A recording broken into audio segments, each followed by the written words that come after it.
Good evening everyone, welcome to learn India everyday which is run by Elcaro Kari institute.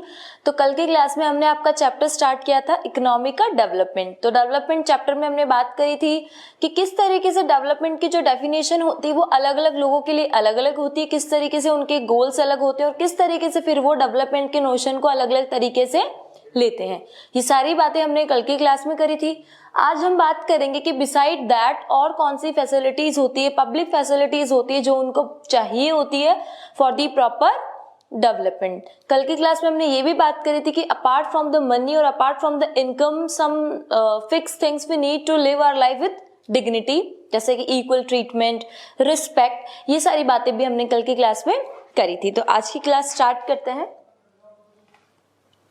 Average income, जैसे मैंने कल आपको बताया था कि कंट्रीज के बीच में कंपैरिजन करता है या कोई भी जब कंपैरिजन की बात आती है तो हम मोस्टली लेते हैं इनकम को, कि इनकम सबसे इंपॉर्टेंट है जिस बेसिस पे हम लोग क्या कर सकते हैं, कंट्रीज के बीच में कंपैरिजन किया जा सकता है कि कौन सी कंट्रीज जो है वो डेवलप्ड कंट्रीज है और कौन सी कंट्रीज जो है वो भी डेवलपिंग लाइन पर चल रही है। तो कल हमने बात करी थी इनकम को लेकर के। तो लास्ट में मैंने आपको बताया था कि इसके लिए इंपॉर्टेंट होता है आपका एवरेज इनकम, क्योंकि एनुअल इनकम और इस तरीके से हम इसको कैलकुलेट नहीं कर सकते जब तक कि हमें पर पर्सन इंडिविजुअल लेवल पे पता नहीं चल जाता कि किस आदमी की सैलरी कितना और पर पर्सन कितना अर्न करता है।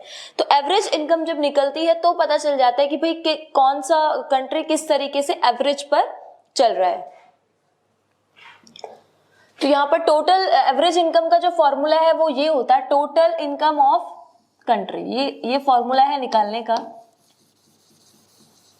सबसे पहले वहां की टोटल इनकम, उसको डिवाइड करेंगे total population of the country, फिर वहां की पॉपुलेशन कितनी है। जब हम ये फॉर्मूला अप्लाई करेंगे तो हमारे पास पर पर्सन की एवरेज इनकम निकल करके आ जाएगी कि भाई वहां का एवरेज बंदा वो कितना अर्न करता है। और जब ये हमारे पास आ जाएगी तो हम डेवलप और डेवलपिंग कंट्रीज के बीच में कंपैरिजन इजीली कर पाते हैं। इसके बाद जब एवरेज इनकम होती है, एवरेज इनकम का मतलब क्या है, टोटल इनकम। कौन सी टोटल इनकम की उस देश में जो लोग रह रहे हैं, पॉपुलेशन रह रहे हैं, वो कितना अर्न कर रहे हैं, उन लोगों की इनकम है वो कितनी है। तो इस तरीके से पर कैपिटा इनकम को फिर यूज किया जाता है डेवलप्ड और डेवलपिंग कंट्रीज के बीच में डिफरेंस करने के लिए। इसे वर्ल्ड डेवलपमेंट रिपोर्ट जो होती है उसे यूज करती है और इसे यूज करके बेसिस के ऊपर फिर वो अपना रिजल्ट प्रिपेयर करती है। इसके अलावा अगर हम बात करते हैं, कल हमने डेवलपमेंट की बात करी थी, तो पब्लिक फैसिलिटीज भी एक इम्पॉर्टेंट फैक्टर है, आप बोल सकते हो एक्सपेक्ट है, जो कि डेवलपमेंट में बहुत इंपॉर्टेंट रोल प्ले करता है। कि गवर्नमेंट जो है, किसी भी देश की गवर्नमेंट जो है लोगों को किस तरीके की फैसिलिटीज प्रोवाइड करा रही है जो उनके लिए नीडेबल है, जो उनको जरूरी है, जो उनके डेवलपमेंट में हेल्प करेंगे। तो सिटीजन को सबसे इंपॉर्टेंट है भाई हम जहाँ रह रहे हैं उसका सैनिटेशन मतलब हो गया वहां का साफ सफाई, आपका सैनिटरी सिचुएशन, पब्लिक ट्रांसपोर्ट आपको किस तरीके का प्रोवाइड हो रहा है, हेल्थ केयर, हॉस्पिटल्स कैसे हैं और आपको किस तरीके का पानी दिया जा रहा है, आप जिस एरिया में रह रहे हैं उनका इंफ्रास्ट्रक्चर किस तरीके का है। ये सारी चीजें हैं जो मैटर करती है, सारी चीजें हमें गवर्नमेंट प्रोवाइड कराती है। हमारा ट्रांसपोर्ट कैसा होगा, एनवायरमेंट कैसा है, ठीक है, वाटर कैसा हम लोग कंज्यूम कर रहे हैं, वो हेल्दी है, पोर्टेबल है, नहीं है। तो ये सारी चीजें हैं जो हमें सरकार प्रोवाइड कराती है। Otherwise if you are rich और इफ यू आर पुअर, अगर ये फैसिलिटीज प्रॉपर नहीं मिलेंगी तो डेवलपमेंट नहीं हो पाएगा और वो कंट्री डेवलप नहीं कहला पाएगी। अच्छा, सस्टेनेबिलिटी की बात हम लास्ट चैप्टर में भी कर चुके हैं कि इसका मीनिंग क्या होता है।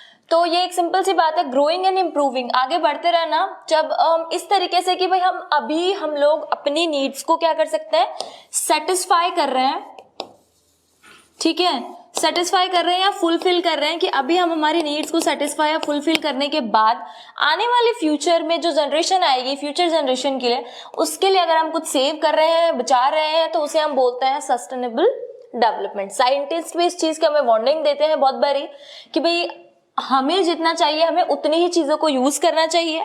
अगर हम जैसे फॉर एग्जाम्पल यहाँ पर सिस्टम का मीनिंग क्या है, सिंपल सा, कि जितना रिसोर्सेज की जरूरत हमें अभी है हमें उतना ही रिसोर्सेज यूज करना चाहिए, बाकी हमें सेव करना चाहिए for the future generation, for the upcoming people.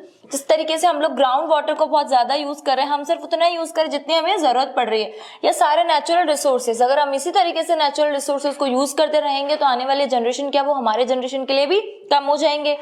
तो ये बैलेंस है जो कि हमने रिसोर्सेज चैप्टर में भी इसके बारे में बात करी थी, जो डेवलपमेंट में भी आ चुका है अभी आपके सामने। तो ये इंटरकनेक्शन कहीं ना कहीं होता है। तो आज की क्लास में हमने बात करी एवरेज इनकम के बारे में, पब्लिक फैसिलिटीज के बारे में और साथ ही साथ में सस्टेन डेवलपमेंट के बारे में। Thanks for watching.